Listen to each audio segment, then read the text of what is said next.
guys, my name is Sarah. And I'm Kian with Conservation Nebraska.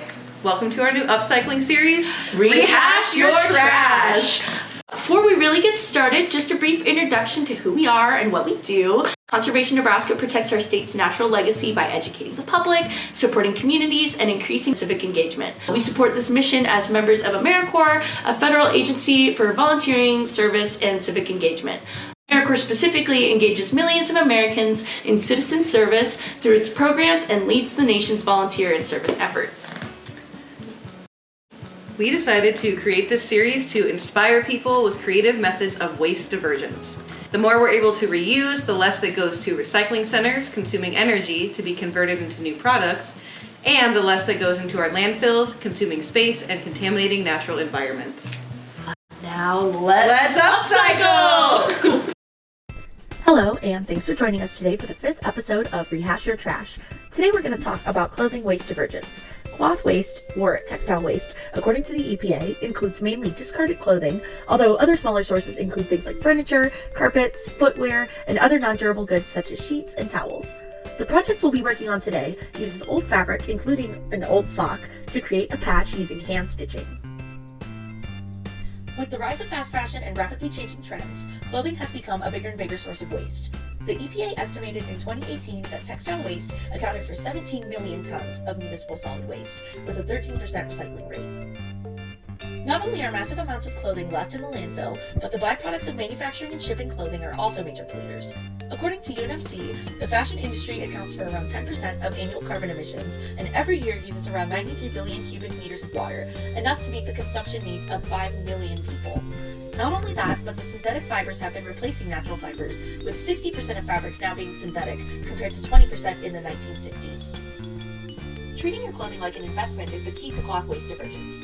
Damaged items can easily be repaired with a bit of handiwork, letting you keep staple pieces for even longer.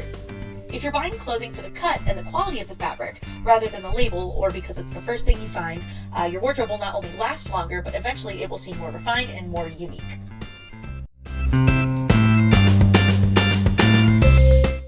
In this project, we're going to make a cloth patch using an old ripped sock. This one has a pattern that I really liked, so I kept it just in case I could use it for something. These patches are super simple to make. You can use a sewing machine, but in this video, I will be using hand stitches, and I'm going to show you a few simple hand stitches. So first I'll show you the running stitch, then we'll also look at the blanket stitch, the back stitch, and the whip stitch. Here are the materials that you will need for this project.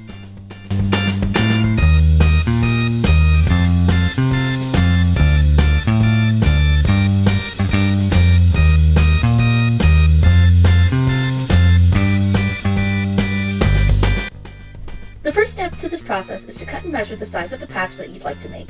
I set up a ruler beforehand to give myself a bit of a guideline while making the patch.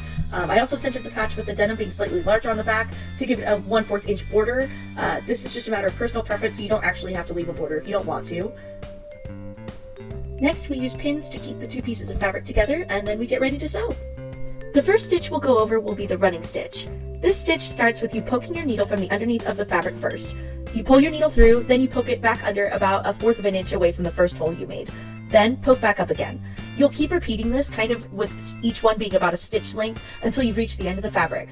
Then you just tie off by looping through one of your other stitches and just tying off there. The next stitch we'll focus on is the blanket stitch. This stitch is best used for, as the name implies, blankets. Pieces of fabric with raw edges, especially softer felty fabrics, benefit from this stitch because the outer part of the stitch helps provide an edge to the fabric. To start this stitch, you'll poke your needle up through the fabric about 1/4 inch from the edge. Then repeat this through the same hole in the loop to anchor the stitch.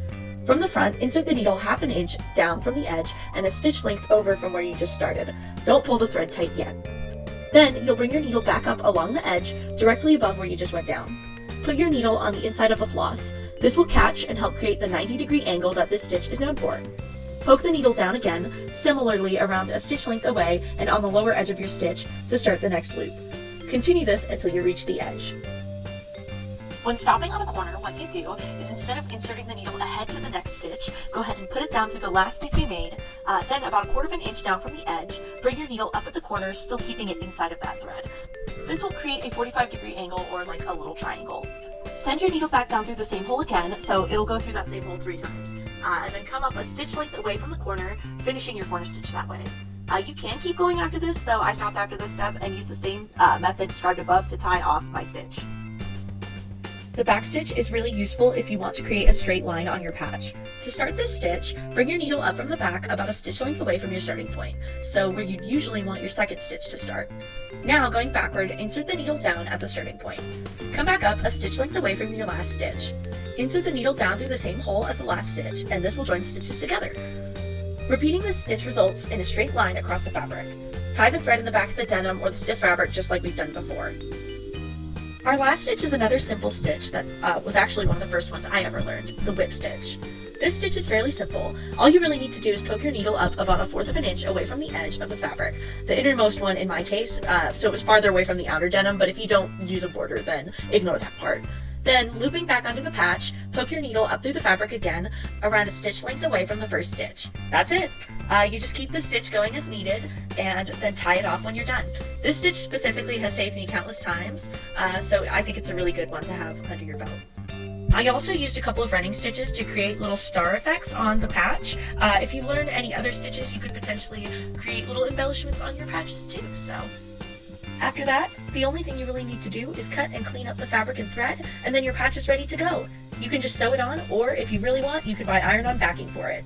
Reusing your old fabric scraps is a great method of waste divergence, and it's also super easy. Patches definitely aren't the only thing that you can use your fabric scraps for, so just keep that in mind when you're throwing out something cute and you think you're going to miss the pattern. See if you can maybe keep it for something else.